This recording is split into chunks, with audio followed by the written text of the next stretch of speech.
Je vois encore quand t'es pas là. Quand tu fais noir, c'est encore pire. Y'a un vide quand je croise les bras. Y'a rien à faire, je peux plus me mentir. Déjà 5 mois à essayer de ramasser ce que t'as laissé. Fermer les boîtes pour plus de santé. J'entends de moins en moins de mots. Puis qui te pousse des ailes dans le dos. Tu voulais pas que je passe ce soir-là. Quand je t'ai trouvé, t'étais plus là.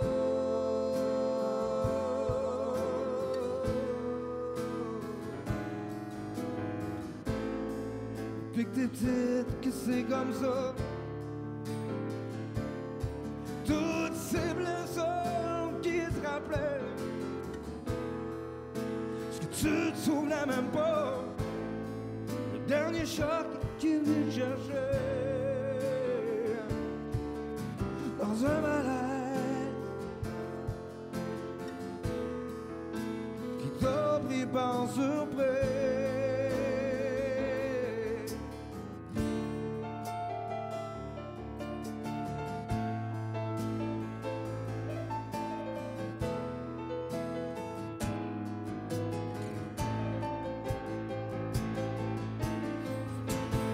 J'aurais jamais pensé que tu me manquerais autant. Tu peux voler, je vais m'arranger pour oublier l'image de ton corps sur le plancher. Salut ma belle, tu peux partir. Je t'embrasse, je t'oublie pas.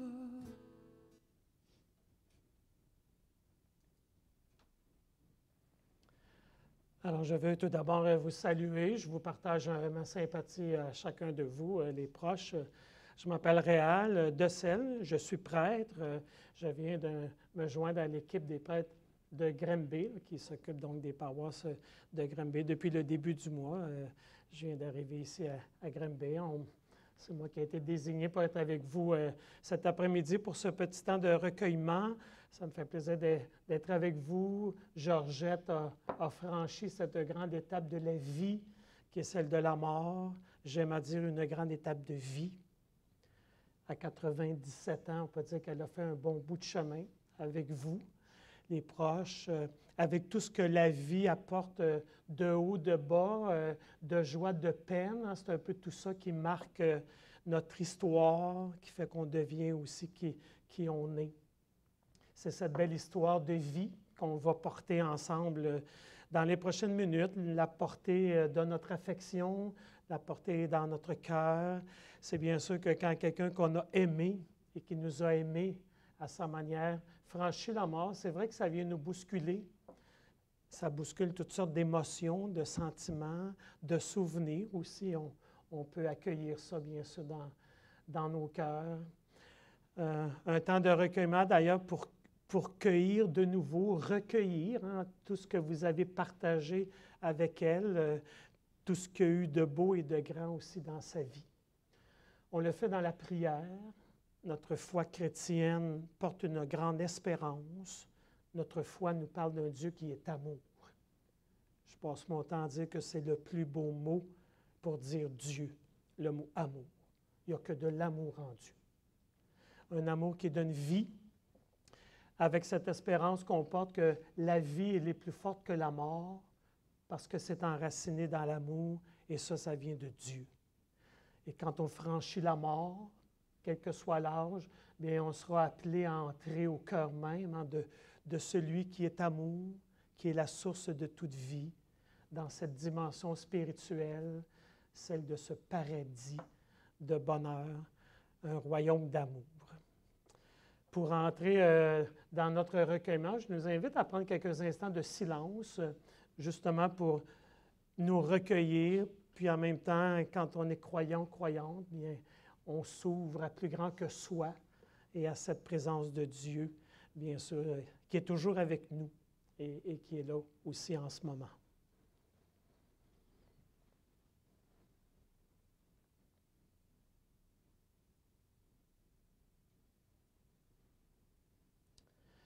Dieu d'amour, tu es présent à tout ce que nous vivons, toi qui te fais proche de chacun de nous parce que tu nous aimes, toi qui nous accompagnes sur nos chemins de vie, toi qui viens vivre avec nous les grands passages qui marquent notre histoire sur cette terre, et bien sûr ce grand passage de la mort, où tu nous inviteras à aller vers toi dans la lumière de ton amour.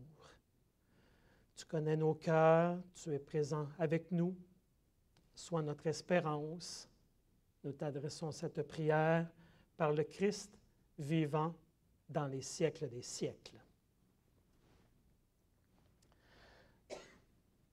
J'ai choisi 2 petits extraits de la Bible, 2 textes bibliques qui nous redisent à leur manière cette belle espérance qui est au cœur de notre foi, qui peut bien sûr nous porter dans les moments plus difficiles, puis quand on vit un deuil aussi, bien sûr, en venant apporter du sens.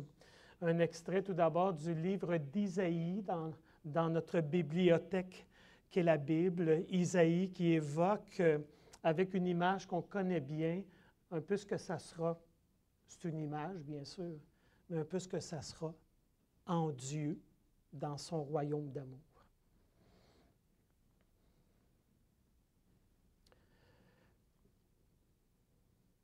Le jour viendra où le Seigneur, Dieu de l'univers, préparera pour tous les peuples un festin sur sa montagne. Il enlèvera le voile de deuil qui enveloppait tous les peuples et le linceul qui couvrait toutes les nations. Il détruira la mort pour toujours. Le Seigneur essuiera les larmes sur tous les visages et par toute la terre. Il effacera l'humiliation de son peuple. C'est lui qui l'a promis. Et ce jour-là, on dira, « Voici notre Dieu, en lui nous espérions, c'est lui le Seigneur, en lui nous espérions, réjouissons-nous, il nous a sauvés. »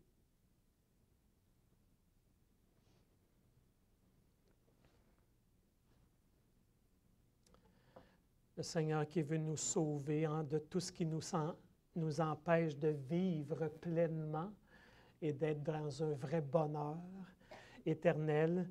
J'aime cette image que Isaïe utilise en disant que Dieu nous prépare un festin, un repas de fête.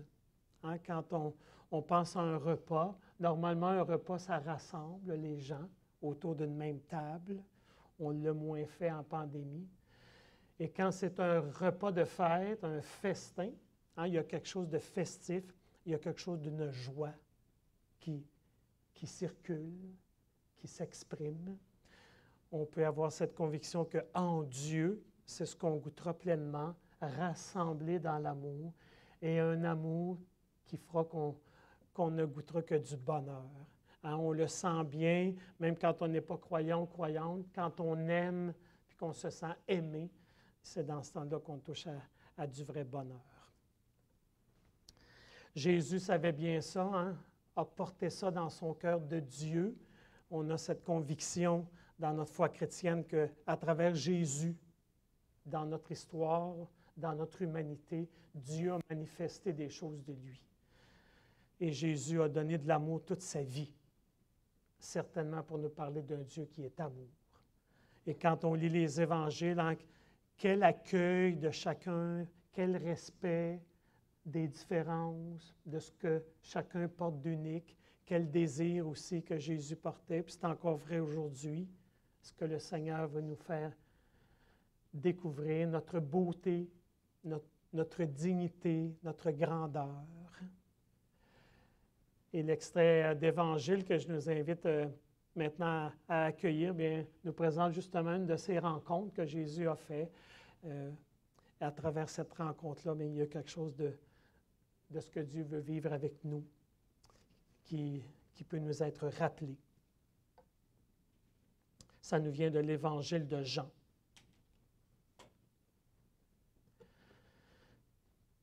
Jésus parvint à une ville de Samarie appelée Sychar, non loin de la terre donnée par Jacob à son fils Joseph, là même où se trouve le puits de Jacob.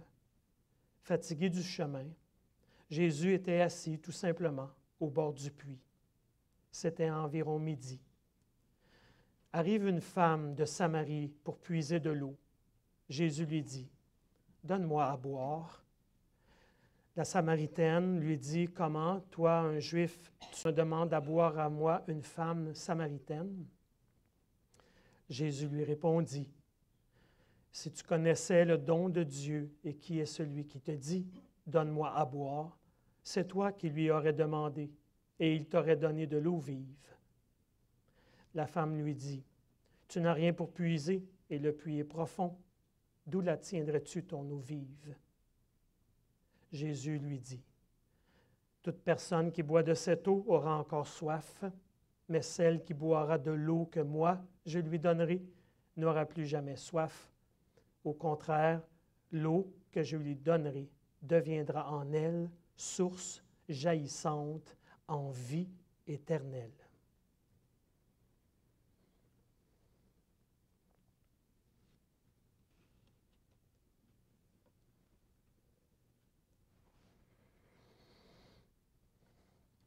J'aime cette page d'Évangile avec cette rencontre symboliquement aussi qui nous parle de ce que Dieu veut vivre avec nous. Hein? La scène qui se passe près d'un puits dans une région désertique, hein? C'est un lieu vital. Il y a quelque chose de vital que Jésus veut faire toucher à cette femme-là, dont on ne connaît pas le nom. Hein? L'auteur ne le mentionne pas.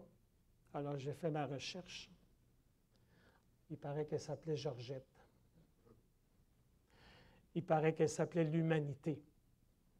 Et on sent ce désir de ce Jésus, oui, de lui faire toucher celui qui est le vrai puits, la vraie source à laquelle on peut aller puiser, le Dieu d'amour. Et cette source-là, cette présence-là, elle est en nous. J'aime à dire, Dieu n'est pas des nuages. Il est en nous, au fond de notre de notre cœur, là où l'amour peut se donner et se recevoir avec ce Dieu d'amour. J'aime cette image de la source. Dieu est comme une source toujours offerte à laquelle on peut puiser ou non. On est libre jusque-là. Hein? La source de l'amour, la source de la vie, la source du bonheur. Et quand on meurt, quel que soit l'âge, et pour Georgette, oui, à presque 100 ans, on peut dire. Hein? Peut-être que dans son cœur, le temps était venu aussi de plonger au cœur de la source pour que cet amour-là envahisse son être. Quand on franchira l'amour, la mort, c'est de l'amour qui va nous envahir, qui va enlever tout ce qui n'aura pas été amour pour ne garder que ce qu'il y a debout. Et c'est pour ça qu'on peut dire qu'on touchera un bonheur, certainement de-delà même de tout ce qu'on aura pu imaginer, parce qu'il n'y aura que de l'amour dans ce paradis. Comment ça va être? Je ne le sais pas. On ne le sait pas. Ce qu'on croit, c'est qu'on sera bien, parce qu'on va être dans l'amour. On peut peut-être prendre un moment de nouveau pour nous laisser porter par ces textes bibliques, cette espérance en ce Dieu d'amour, source de vie, cette conviction que Georgette est vivante avec ceux et celles qui ont déjà franchi la mort. Faisons-le en accueillant une autre chanson qui nous aidera à méditer.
On va poursuivre notre recueillement, en continuant à porter Georgette dans notre cœur, dans notre affection, porter tout ce qu'elle a été, tout ce qu'on a apprécié chez elle.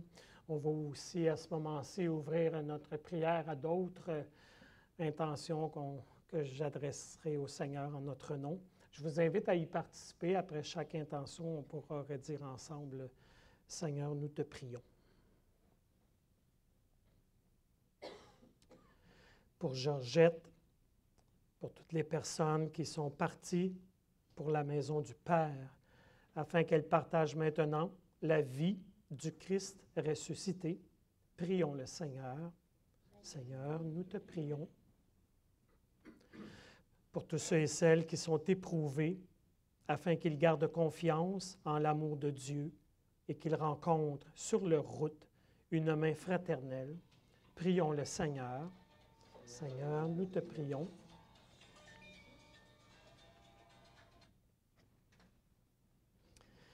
Pour les grands malades et les personnes qui approchent de la mort, afin que l'espérance d'une vie meilleure les soutienne et les éclaire, prions le Seigneur. Seigneur, nous te prions. Pour l'Église, la grande communauté des croyants et croyantes, afin qu'elle apporte au monde l'espérance en la vie qui ne finit pas. Prions le Seigneur. Seigneur, nous te prions. Dans le silence de nos cœurs, on peut présenter nos intentions plus personnelles.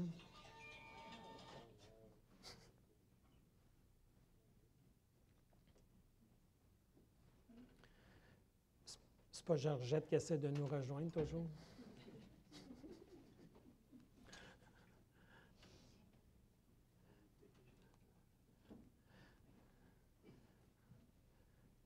Vive la technologie. On pourrait peut-être reprendre de nouveau, justement, oui, cette belle prière que Jésus nous a confiée avec cette image très forte, hein, de dire que Dieu est un peu comme une mère ou un père qui aime ses enfants, et on peut penser même infiniment plus, heureusement.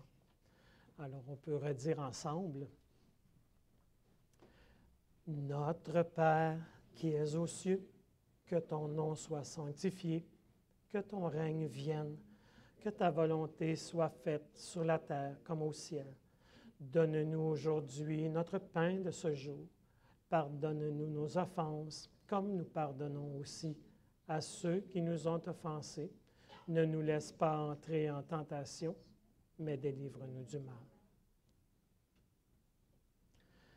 Oui, Dieu d'amour, tu connais nos cœurs, tu connais nos vies. toi qui fais route avec nous, sois notre force jusqu'au jour où nous vivrons près de toi dans les siècles des siècles.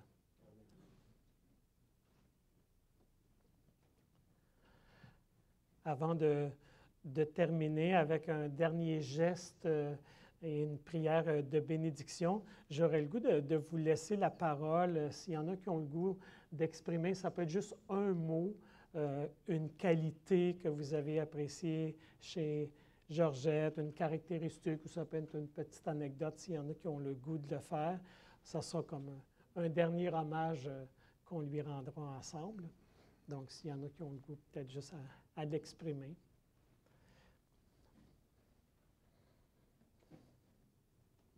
Ricaneuse. Pardon? Ricaneuse. Elle était ricaneuse, OK? Ouais. Chaleureuse.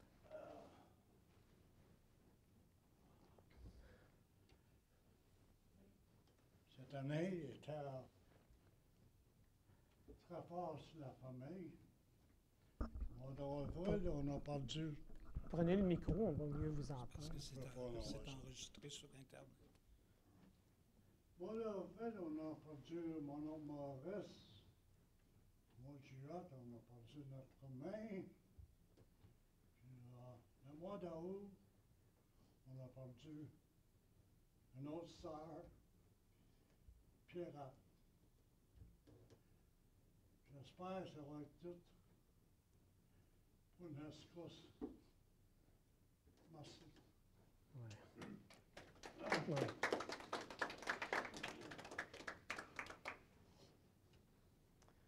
Oui, puis c'est vrai ce que vous partagez, hein, que les gens qu'on aime, on voudrait toujours les avoir avec nous. Je pense que le plus gros du deuil qu'on a à vivre, c'est l'absence physique, parce qu'on porte cette conviction, on peut porter cette conviction dans la foi qu'on reste en communion. C'est une autre forme de présence hein, qu'on accueille des personnes qui nous ont quittés. D'autres qui ont le goût d'exprimer un mot.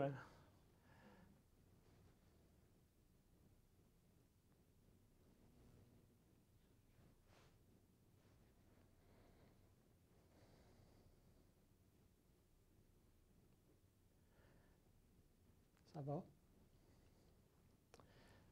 Le dernier geste que je vais poser, c'est comme un geste de bénédiction puis de respect avec l'eau bénite, l'eau qui est un symbole de vie, hein, qui peut nous rappeler cette source de vie qu'est Dieu.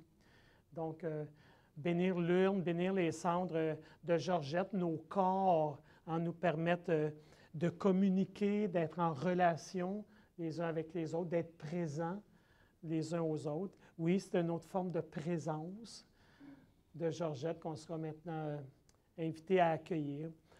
L'eau comme pour lui dire aussi, bien, merci pour ta présence dans nos vies. On te confie à Dieu, à ce Dieu d'amour, qu'il te bénisse en te faisant goûter à son amour, la source de la vraie joie.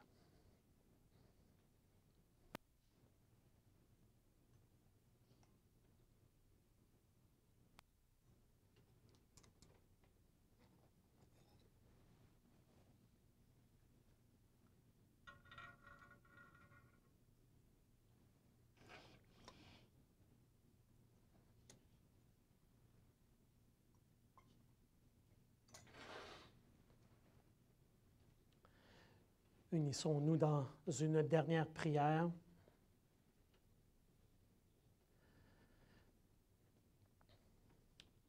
Oui, Dieu d'amour, tu connais nos vies à travers la vie de Jésus, ton Fils, à travers sa mort sur la croix, à travers sa résurrection. Tu es venu nous rappeler à toute l'humanité que mourir, c'est vivre ce grand passage, cette grande Pâque pour aller vers toi, vers ton paradis d'amour. Garde Georgette dans ta tendresse infinie. Aide-nous à continuer nos routes sur le chemin de l'amour. C'est le chemin de la vie éternelle. C'est le chemin du vrai bonheur. Garde nos cœurs dans l'espérance, garde nos cœurs dans la paix. et viens nous bénir chacun de nous.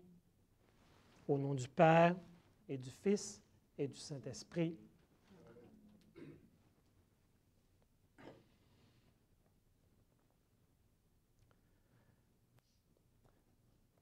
Voilà qui termine ce petit temps de recueillement. Merci pour votre présence, pour votre participation.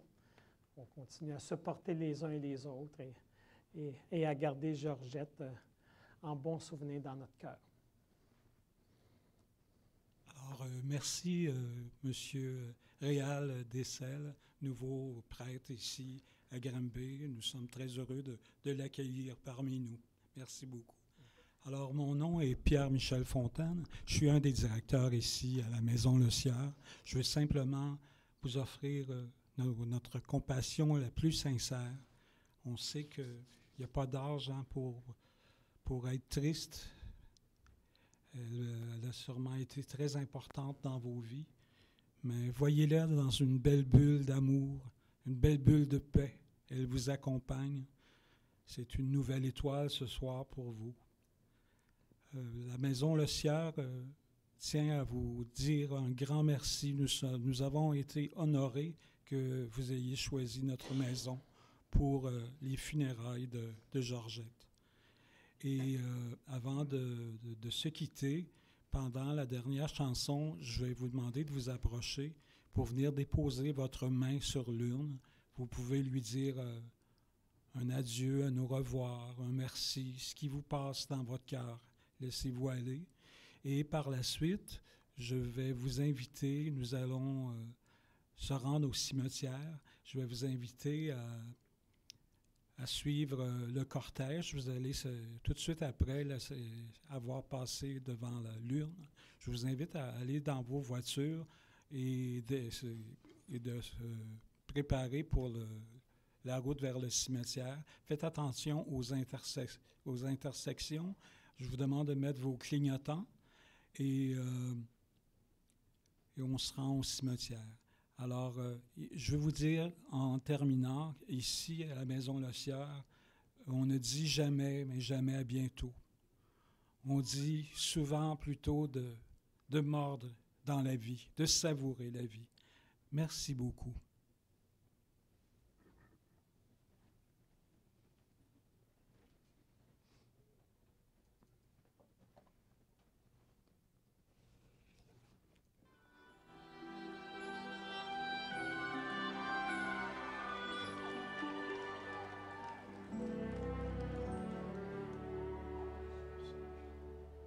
Quando sono solo sogno all'orizzonte, mancan le parole. Sì, lo so che non c'è luce in una stanza quando manca il sole. Se non ci sei tu